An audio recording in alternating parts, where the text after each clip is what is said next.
Hello बच्चों, स्वागत है आप सभी का हमारे इस नए वीडियो में।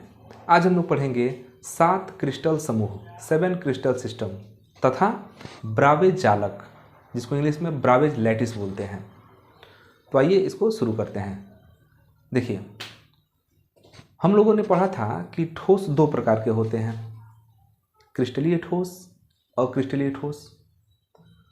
उसमें हम लोगों ने क्रिस्टलीय ठोस के बारे में पढ़ा था कि क्रिस्टलीय ठोस में जो अवयवी कण की संरचना होती है वो 3 डायमेंशन में होता है, 3D में होता है। मतलब अणुओं की कुछ लंबाई में व्यवस्थित होते हैं, वही अणु चौड़ाई में भी व्यवस्थित होते हैं, और वही अणु ऊंचाई में मोटाई में भी व्यवस्थित होते हैं। मतलब कि अणु जो है इस प्रकार व्यवस्थित होते हैं ना कि उसमें कुछ लंबाई भी होती है, कुछ चौड़ाई भी होती है, कुछ मोटाई भी होती है। ध्यान दीजिएगा इस तरह से। जो क्रिस्टलीय ठोस हैं उनका जो स्ट्रक्चर होता है, बनावट होता है, वो 3 डायमेंशन में होता है। ये एक्स एक्सिस हो गया, ये वाई एक्सिस हो गया, ये जेड एक्सिस हो गया। मतलब कि जो क्रिस्टलीय ठोस है इनके अणुओं की जो व्यवस्था होती है वो त्रिविमीय होती है, 3D में होता है। मतलब कि अणु जो है एक्स एक्सिस पर भी जुड़े होते हैं, ठीक। अणु जो है वाई एक्सिस पर भी होते हैं और अणु जेड एक्सिस पर भी होते हैं। ये ध्यान दीजिएगा। अणु मतलब कि तीनों अक्ष पर होते हैं। देखिए, ये हमारा एक्स एक्सिस हो गया, ये वाई एक्सिस हो गया, और जो जेड आप नीचे देख रहे हैं ना वो वास्तव में ये बाहर निकला हुआ है। जो ये वाला चीज़ है ना ये बाहर का है, ऐसे है। मतलब कुछ अणु ऐसे रख दिया गया, इसके ऊपर अणु रख दिया गया, और इस अणु के सामने भी एक लाइन लगा करके अणु को रख दिया गया। तो ये हमारा 3 डायमेंशन हो गया, 3D हो गया। एक चीज़ ध्यान दीजिएगा कि यहाँ का कोण 90 डिग्री है, एक्स और वाई के बीच का कोण 90 डिग्री है, वाई और जेड के बीच का कोण भी 90 डिग्री है, और एक्स और जेड के बीच का कोण भी 90 डिग्री है। अब यहाँ पर समझने वाली बात यह है कि ये जो एक्स एक्सिस पर अणु व्यवस्थित हो रहे हैं उनकी लंबाई कितनी है, वाई एक्सिस पर जो अणु व्यवस्थित हो रहे हैं या अवयवी कण व्यवस्थित हो रहे हैं उसकी लंबाई कितनी है, जेड अक्ष पर जो अणु व्यवस्थित हो रहे हैं या अवयवी कण व्यवस्थित हो रहे हैं उनकी लंबाई कितनी है। तो ध्यान दीजिएगा कि एक्स अक्ष पर जो अवयवी कण व्यवस्थित होते हैं उनकी लंबाई को ए से दिखाया जाता है, वाई अक्ष वाले को हम किससे मान लेते हैं, बी से, और जेड वाले को किससे मान लेते हैं, सी से। मतलब कि एक्स अक्ष के अनुदिश ए लंबाई तक अणु लगे हुए हैं, वाई अक्ष के अनुदिश बी ऊंचाई तक अणु लगे हुए हैं, जेड अक्ष के अनुदिश सी चौड़ाई तक अणु लगे हुए हैं। मतलब कि ए बी सी इनकी क्या है, क्रमशः लंबाई, चौड़ाई और ऊंचाई है। मतलब कि कुछ अणु यहाँ पर एक्स एक्सिस पर लगे हुए हैं ए लंबाई में, कुछ अणु वाई एक्सिस पर लगे हुए हैं बी ऊंचाई तक। मतलब कि ऐसे ऐसे ऐसे ऐसे अणु रख दिया गया, इसके ऊपर भी अणु रख दिया गया, इसके सामने भी अणु रख दिया गया। तो एक्स, वाई और जेड तीनों एक्सिस पर अणु हो गए। साथ ही साथ इन अक्षों का जो कोण होता है ना, तो ए के सामने के कोण को अल्फा से दिखा दिया जाता है। वैसे यहाँ अल्फा 90 है। बी के सामने का कोण जो है यहाँ पर बीटा से दिखा दिया जाता है, और सी के सामने का कोण यहाँ पर गामा से दिखाई दिया जाता है।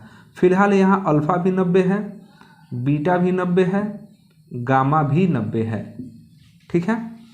तो अणु जो है 3 डायमेंशन में जुड़ के क्रिस्टल जालक का निर्माण करते हैं। और हम एक चीज़ और पढ़े हैं कि क्रिस्टल जालक की वह छोटी से छोटी इकाई, क्रिस्टल जालक की वह छोटी से छोटी इकाई जिसको बार बार दोहराने पर उस संपूर्ण क्रिस्टल जालक का निर्माण होता है, तो उस छोटी इकाई को हम एकक कोष्ठिका कहते हैं। आप यहाँ अणु को एकक कोष्ठिका समझ सकते हैं। एक्स अक्ष पर बहुत सारे एकक कोष्ठिका सजा दिए गए, वाई अक्ष पर बहुत सारे एकक कोष्ठिका सजा दिए गए, और जेड अक्ष पर भी बहुत सारा एकक कोष्ठिका सजा दिया गया। और इस तरह से पूरा क्या बन गया, क्रिस्टलीय ठोस बन गया। तो ये जो एकक कोष्ठिका है, ध्यान दीजिएगा, उसी एकक कोष्ठिका में अणु बैठे हुए हैं। हमने पढ़ा था एकक कोष्ठिका के कोनों पर अणु होते हैं, उसके सेंटर में अणु होता है, उसके फेस पर अणु होता है। तो ये जो अणु है ना ये कहाँ है, एकक कोष्ठिका में ही है। और एकक कोष्ठिका की ये लंबाई है, ये चौड़ाई है, ये क्या है, ऊंचाई है। और एकक कोष्ठिका को हम लोग घन जैसा पढ़े थे। ध्यान दीजिएगा, एकक कोष्ठिका को एकक कोष्ठिका के बारे में पढ़ा गया था तो हमने बताया था कि एकक कोष्ठिका को कैसा माना जाता है, घन के आकार का माना जाता है। ठीक है, एकक कोष्ठिका को घन के आकार का माना जाता है। लेकिन कोई ज़रूरी है कि सभी ठोस के जो एकक कोष्ठिकाएं हैं वो घन का ही होगा, घन का ही आकार का होगा? ये तो ज़रूरी है नहीं। मान लीजिए कि बहुत सारे क्रिस्टलीय ठोस हैं, तो क्रिस्टलीय ठोस का जो सबसे छोटी सी छोटी इकाई होती है उसी को एकक कोष्ठिका कहते हैं। तो ये कोई ज़रूरी है क्या कि सभी एकक कोष्ठिका घन के आकार का ही होगा? ये ज़रूरी तो नहीं है। घन के अलावा अन्य किसी आकार का हो सकता है, समलंब के आकार का हो सकता है कि त्रिकोणीय आकार का हो या चतुष्कोणीय आकार का हो, तो किसी भी तरह का हो सकता है। जैसे मान लीजिए कि हम जो हमारे यहाँ नॉर्मल जो हमारे गांव में, चाहे मैक्सिमम गांव में जो दीवार बनता है उसमें ईंट जो है 5 इंच का होता है। ईंट की जो चौड़ाई होती है ना वो कितना होता है, 5 इंच का होता है। लेकिन कोई ज़रूरी थोड़ी है कि दुनिया में सभी जहाँ जहाँ भी दीवार बना है उस सब ईंट की चौड़ाई जो है 5 इंच ही है। ये जरूरी नहीं है। मान लीजिए कहीं का ईंट जो थोड़ा चौड़ा भी हो सकता है, कहीं का ईंट पतला हो सकता है, ये कोई ज़रूरी नहीं है। तो ये ध्यान देना है कि जितने भी आपके क्रिस्टलीय ठोस के जितने भी अवयवी कण हैं, एकक कोष्ठिका है, ये जरूरी नहीं है कि वो घन के आकार का ही होगा। घन के अलावा अन्य आकार के भी हो सकते हैं। तो ये घन के अलावा अन्य आकार के हो सकते हैं, ये आखिर किस पर डिपेंड करता है? तो ये डिपेंड करता है इसके 6 पैरामीटर पर। 6 पैरामीटर। अब ये 6 पैरामीटर क्या है? 6 पैरामीटर जो है इस एकक कोष्ठिका का समझ लीजिए कि एक माप है। लंबाई, चौड़ाई, ऊंचाई और 3 इसके कोण होते हैं। अगर इन तीनों में कहीं भी थोड़ा बहुत इधर उधर आगे पीछे कम बेस हुआ तो ये घन नहीं रहेगा। इसके आकार में थोड़ा सा क्या हो जाता है, परिवर्तन हो जाता है। फिलहाल इस घन की अगर बात करें तो इस घन में लंबाई, चौड़ाई और ऊंचाई सब क्या है, बराबर है। और यहाँ पर जो कोण है, सभी कोण यहाँ पर क्या है, 90 डिग्री है। तो ये घन है। अब सोचिए कि लंबाई चौड़ाई में से किसी एक को हम परिवर्तित कर दें या ऊंचाई को परिवर्तित कर दें, चाहे किसी कोण को परिवर्तित कर दें, तो क्या घन रहेगा? नहीं रहेगा। इसकी आकृति क्या हो जाएगी, बदल जाएगी। तो अब आप दिमाग में बैठा लीजिएगा कि ये जरूरी नहीं है कि जितने भी क्रिस्टल जालक होते हैं, जितना भी क्रिस्टलीय ठोस होता है, उसका जो इकाई अवयवी जो कण होता है, छोटी छोटी इकाई होती है, वो घन के ही आकार का होता है। नहीं, वो घन के अलावा अन्य आकार के भी हो सकते हैं। और ये डिपेंड किस पर करता है? तो 6 पैरामीटर पर। अब वो 6 पैरामीटर कौन कौन से हैं, ध्यान से देखिएगा। इसको आप एक्स एक्सिस समझ लीजिए, इसको समझिए वाई एक्सिस, इसको समझिए जेड एक्सिस। ठीक है, एक्स अक्ष की लंबाई a माने घन की लंबाई a, चौड़ाई c, ऊंचाई b, ए बी सी। ए के सामने का कोण यहाँ पर अल्फा, ए के सामने का कोण अल्फा, बी के सामने का कोण ये बीटा, ये कोण बीटा, ये कोण अल्फा, और सी के सामने का ये कोण गामा। अब इस लंबाई, चौड़ाई, ऊंचाई, 3 भुजाएं और 3 कोण, इनमें से कोई भी एक बदला तो इस घन की मतलब एकक कोष्ठिका की आकृति क्या हो जाएगी, बदल जाएगी। और जब एकक कोष्ठिका की आकृति बदलेगी तो घन रहेगा नहीं, फिक्स है कि उसकी आकृति कुछ अलग हो जाएगी। तो हमको यही समझना है कि क्या एकक कोष्ठिका केवल घन के आकार का ही होता है? तो नहीं, एकक कोष्ठिका केवल घन के आकार का नहीं होता है। एकक कोष्ठिका घन के अलावा अन्य आकार में भी हो सकता है, क्योंकि जो अवयवी कणों की जो व्यवस्था है, ये जरूरी थोड़ी है कि ये केवल घन के आकार पर ही फिट बैठेंगे। इसकी लंबाई अलग हो सकती है, चौड़ाई अलग हो सकती है, मोटाई अलग हो सकती है, तीनों बदल सकता है, तीनों बराबर भी हो सकता है, तीनों अलग अलग भी हो सकता है। ये जो कोण यहाँ दिख रहे हैं अल्फा, बीटा, गामा, ये जरूरी थोड़ी है कि 90-90 डिग्री का ही रहेगा। कुल मिला के अगर हम कहें तो किसी भी क्रिस्टल जालक की जो सबसे सूक्ष्मतम इकाई है, छोटी से छोटी इकाई है, जिसको हम एकक कोष्ठिका कहते हैं, तो ये जरूरी नहीं है कि वो घन के आकार में ही हो, वो घन के अलावा अन्य आकार में भी हो सकता है। तो ये हो सकता है, तो ये डिपेंड किस पर करता है? तो ये डिपेंड करता है किस पर? ए बी सी, माने एक्स एक्सिस पर एकक कोष्ठिका की लंबाई, वाई एक्सिस पर एकक कोष्ठिका की लंबाई, और जेड एक्सिस पर एकक कोष्ठिका की लंबाई। साथ ही साथ इनके बीच में के जो कोण है अल्फा, बीटा, गामा, इनके मान पर भी निर्भर करता है। तो इस प्रकार जब वैज्ञानिकों ने रिसर्च किया कि आखिर अलग अलग क्रिस्टल समूहों में ये कोण कितना कितना होता है, ये ABC का मान कितना होता है, तो पता चला कि ये 7 प्रकार के क्रिस्टलीय समूह होते हैं। मतलब एकक कोशिकाएं हम देखें तो कितने तरह की होती हैं, तो 7 प्रकार की होती हैं। ये 7 क्रिस्टल समूह बनाते हैं। मतलब कि एक समूह ऐसा होता है जो घनीय होता है, एक समूह ऐसा होता है जो त्रिकोणीय होता है, एक समूह ऐसा होता है जो चतुष्कोणीय होता है। तो इस तरह से कितने क्रिस्टल जालक बनते हैं, तो 7 क्रिस्टल समूह बनते हैं। और हम लोग क्या समझ रहे थे, हम लोग यही समझ रहे थे कि भाई केवल घनीय ही होता है, लेकिन घनीय नहीं होता है, ये 7 होते हैं। अब वो 7 कौन कौन से हैं इसको हम देखते हैं। तो अब देखते हैं कि वो 7 क्रिस्टल समूह कौन कौन से हैं। तो ध्यान दीजिएगा कि 7 क्रिस्टल समूह में जो पहला है वो है घनीय। घनीय क्रिस्टल समूह, ध्यान दीजिएगा, घनीय क्रिस्टल समूह में आकृति कुछ इस तरह होती है। घनीय क्रिस्टल समूह में जो एकक कोशिका होता है उसकी आकृति जो है घन के आकार में होता है। घनीय क्रिस्टल समूह में एकक कोशिका की जो आकृति होती है वो घन की होती है।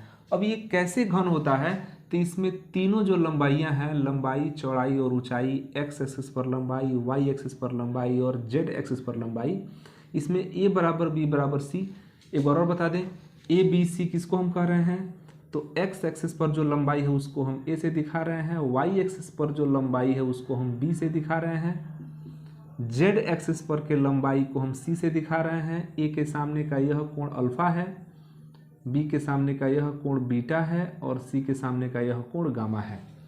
तो अगर ये लंबाइयाँ और कोण आपस में बदलते हैं तो जो हमारी एकक कोशिका है उसकी आकृति क्या हो जाती है, बदल जाती है। तो अगर ये तीनों लंबाइयाँ A = B = C और तीनों कोण अल्फा = बीटा = गामा = 90, मतलब तीनों लंबाइयाँ बराबर और तीनों कोण 90 डिग्री के हैं, तो जो आपका क्रिस्टल समूह होगा वो कैसा होगा, तो वो घनीय होगा। ध्यान दीजिएगा, क्रिस्टल समूह कैसा होगा, तो घनीय होगा। घनीय होगा, जैसे उदाहरण के लिए देखें तो NaCl, Ag सिल्वर है और ये Au गोल्ड है।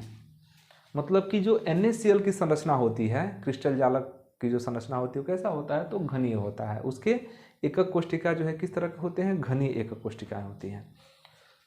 दूसरा चीज कि अगर A B के बराबर है लेकिन C के बराबर नहीं है, ध्यान दीजिएगा, A B के बराबर है लेकिन C के बराबर नहीं है और तीनों कोण 90-90 डिग्री के हैं। A B के बराबर है लेकिन C के बराबर नहीं है, मतलब यह लंबाई इस लंबाई के बराबर है लेकिन ये जो सामने वाला लंबाई है ये छोटा है। ध्यान दीजिएगा, ये लंबाई और ये लंबाई ये तो बराबर है, लेकिन जो आगे की लंबाई है वो क्या है, तो छोटा है। ध्यान दीजिएगा, आगे की लंबाई क्या है, छोटा है। ये लंबाई हमारा छोटा है, तो जब ये छोटा है या बड़ा भी हो सकता है, बड़ा भी हो सकता है, कोई दिक्कत नहीं, बड़ा भी हो सकता है। मतलब A और B बराबर है लेकिन C बराबर नहीं है, वो कम भी हो सकता है, ज़्यादा भी हो सकता है। और तीनों कोण आपके कितने डिग्री के, 90-90 डिग्री के। तो उस समय जो एकक कोशिका का जो प्रकार होगा या उस क्रिस्टल समूह का जो प्रकार होगा उसको हम बोलेंगे द्विसमलंबाक्ष। क्या बोलेंगे उसको, द्विसमलंबाक्ष। उदाहरण के लिए SnO2 और PO4 फास्फेट है। इसके अलावा अगर तीनों भुजाएं अलग अलग हों, मतलब A ≠ B ≠ C, A B C तीनों में से कोई भी बराबर नहीं है, लेकिन हाँ तीनों कोण बराबर हैं, मतलब कि A B C ये भुजाएं बराबर नहीं है लेकिन तीनों कोण 90-90 डिग्री के हैं। ध्यान दीजिएगा, A B और C ये तीनों बराबर नहीं है लेकिन यहाँ का कोण 90-90 डिग्री का है। तो जो हमारा क्रिस्टल समूह होगा उसको हम बोलेंगे विषम लंबाक्ष। विषम लंबाक्ष, उदाहरण के लिए आपका BaSO4 मतलब बेरियम सल्फेट है और PbCO3 लेड कार्बोनेट है। इसके अलावा अगर अगला बात करें तो तीनों जो लंबाइयां हैं A ≠ B ≠ C तीनों बराबर नहीं है।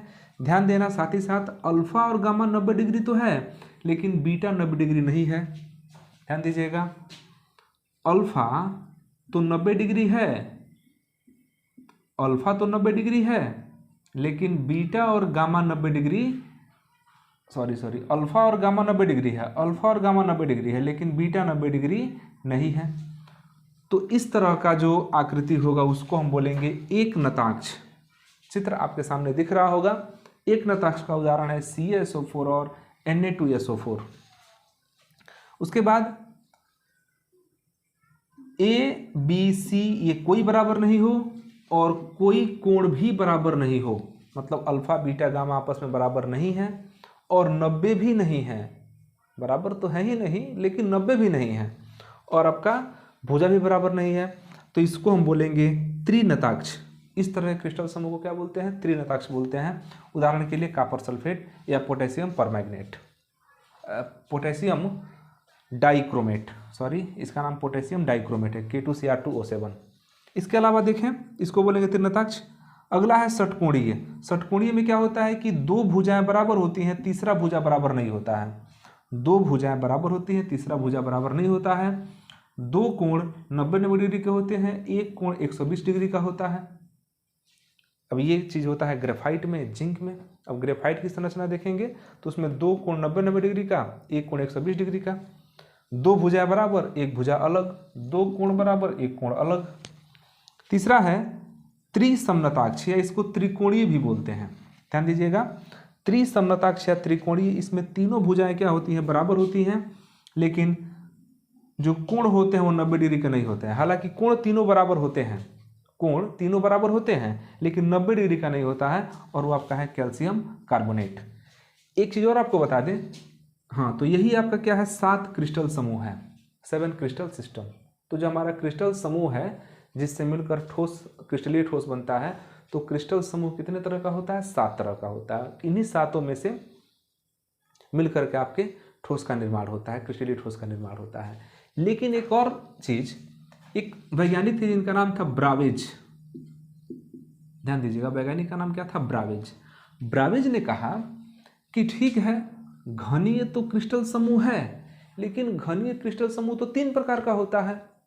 मतलब जो आपका A है, B और C, और alpha equal to beta equal to gamma equal to 90, ये जो घनीय का कोष्टिका है वो तो 3 प्रकार का होता है। आद्य का कोष्टिका, अंत्य केंद्रित का कोष्टिका, फलक केंद्रित का कोष्टिका और आधार केंद्रित का कोष्टिका।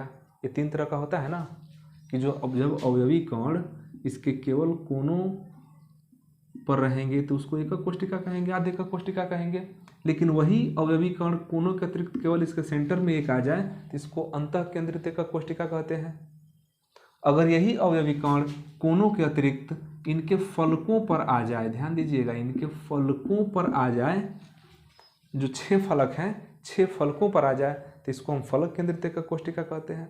तो इस तरह से जो घनीय एकक कोष्टिका होता है ना, वो 3 प्रकार का होता है, ब्रावेज ने कहा।